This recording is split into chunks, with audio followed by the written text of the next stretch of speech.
بعضی زورها را رنگ همون کانر مکگرگرام می بدبختم همین گاه پاشا در بلوی سال میمونه، گاه همین ایتا میکنه، گاه اوتا میکنه، گاه هزار نغمه کرد برای همین به تکبیرهای روی عالم همین کانر درسه. این از جخید مجخش کرد، شرمندش کرد، خارش کرد، پیانزکه گشته این تمام. مثل همه وارید همین نمروده که جا میزد داد میگه یک پشه روشتر، یک پشتک پشه کپی نابود شد. در جنگ احد برادران ابی ابن خلف یک آدم در همین قدر جنگ ها پیامبر رو ببینید یک آدم به قتل رسوندگی تمام. ایدست پیامبر یک آدم کشته، او هم کی است؟ ابی ابن خلف لعنت الله علیه. یک آدم. زیرا پیامبر همیشه کار میکرد که با صلح با مصلحت همه کار انجام بیاد، با خونریزی نیست.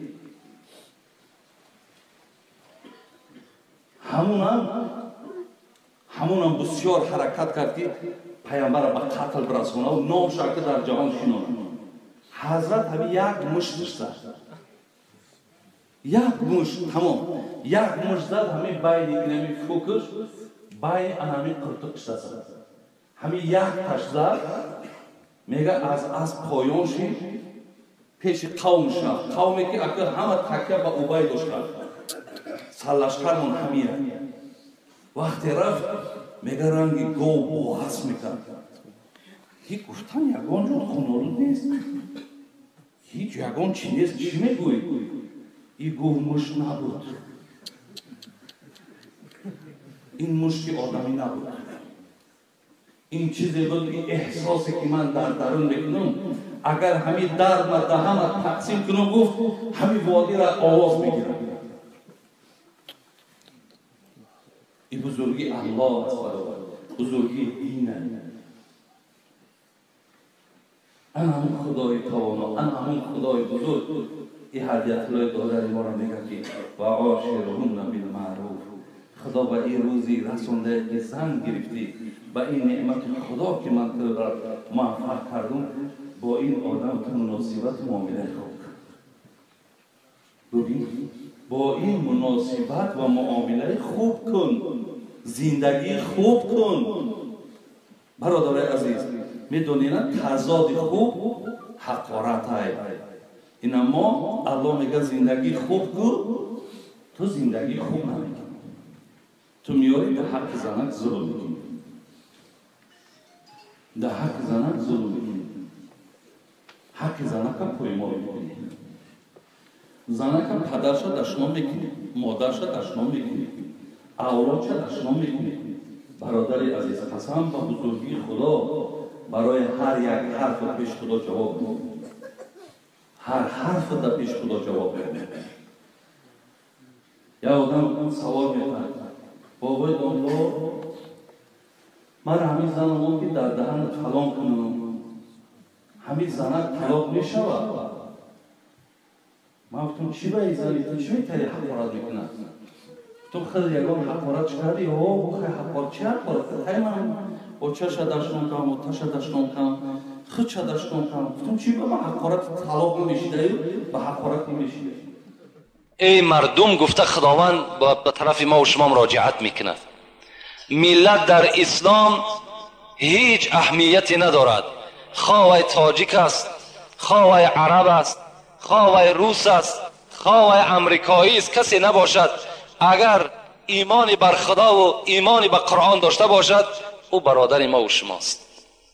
ملت در اسلام هیچ اهمیت ندارد. من ندانم، لاهوری میگوید من ندانم مرز و بومش از کجاست. رسول اکرم میگه من ندانم مرز و بومش از کجاست، این قدر دانم که با ما آشناست. من از کجا میدانم که رسول اکرم کجاگی است؟ برای من چی لازم؟ همین قدر میدانم که او آشنای ماست، او شفاعت کننده ماست. برای ما خواه ملت عرب است، خواه ملت تاجیک است، اگر دین نداشته باشد او برادر ما نیست.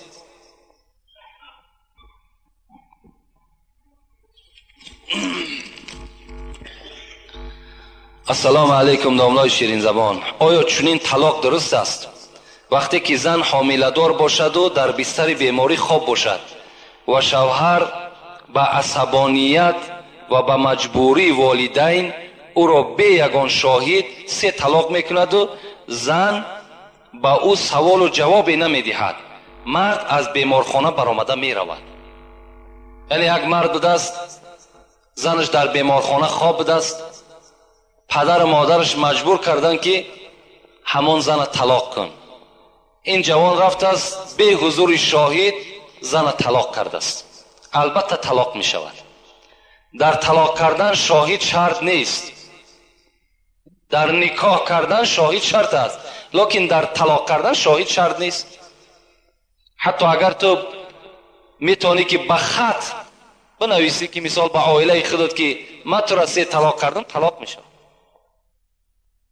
برای این در طلاق کردن هیچ وقت کوشش نکنید، سراسیمه نشین. طلاق کردن بسیاری یک کار ناخوبی هست. رسول اکرم میگوید ابغض الحلال الی الله الطلاق، بدترین حلال ها به سوی خدا این طلاق است. هیچگاه طلاق نکنین.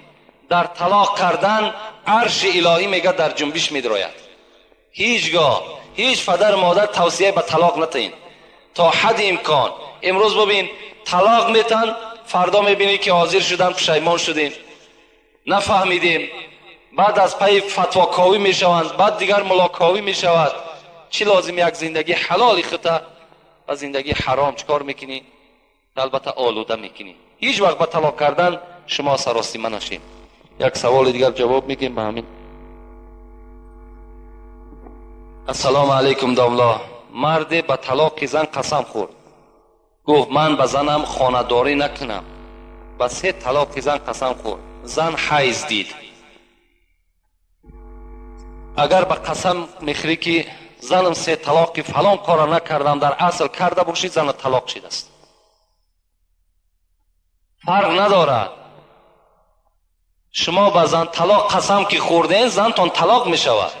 او چی لازم؟ قسم دیگر نیست، فقط باید همین زن طلاق ما و شما قسم بخوریم. فرق ندارد. او حیض میبیند، او زن حامله دار است، او زن بچه میزاید، یا 2 بچه میکند یا 3 بچه میکند، چند تایی بکند، طلاق است. لفظ طلاق گفتی زن طلاق میشود. دیگری بچه کردن او، حامله دار بدن او، حیض دیدن او، اینا هیچ به لفظ صریحی که از زبان ما و شما میبراید هیچ دیگر تاثیر ندارد. باز تاکید میکنم که دور باشین، طلاق نکنین. تا حد امکان غضب کنین. اگر یکی مبادا یگان کار یگان مهماتی برآمد، میلش یگان غضب و یگان کار مثال یگان آداب است، ادب دادن است، یا یگان کار دیگر پیشه کنین، لکن طلاق نتین تا حد امکان. خدا عاقبت همه ما و شما را بخیر بسازد.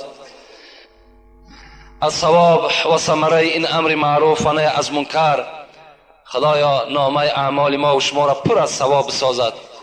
مرادها و مطلوبهایی که در دل دارین خدای با فضل کرم خودش برآورده خیر بسازد. این برادری که در اینجا خیر کرده با امید آنی که در حق مادرشان دعا کنین، خدا مادرش رحمت مغفرت گورش پر نور بسازد و فرزنداش خدا عمر دراز با برکاتی با توفیق نصیب روزی بسازد. ربنا افتح بیننا و بین قومنا بالحق و انت خیر الفاتحین برحمتک یا ارحم الراحمین. خیر احسان هایی که در اینجا شده است اینها را خدای مهربان به درگاهت مقبول بسازی و ماه مولود پیغمبر خداست. این بندگان خیر احسان کردگی را خدایا به شفاعت پیغمبرت موفق بسازی. ربنا افتح بیننا و بین قومنا بالحق و انت خیر الفاتحین برحمتک یا ارحم الراحمین. سوال هایی که باقی مانده است انشاءالله میبینیم جمعه آینده کنی و شاید به جمعه های آیندهش باز یک سوال جواب دیگر انشاءالله تشکیل میکنیم.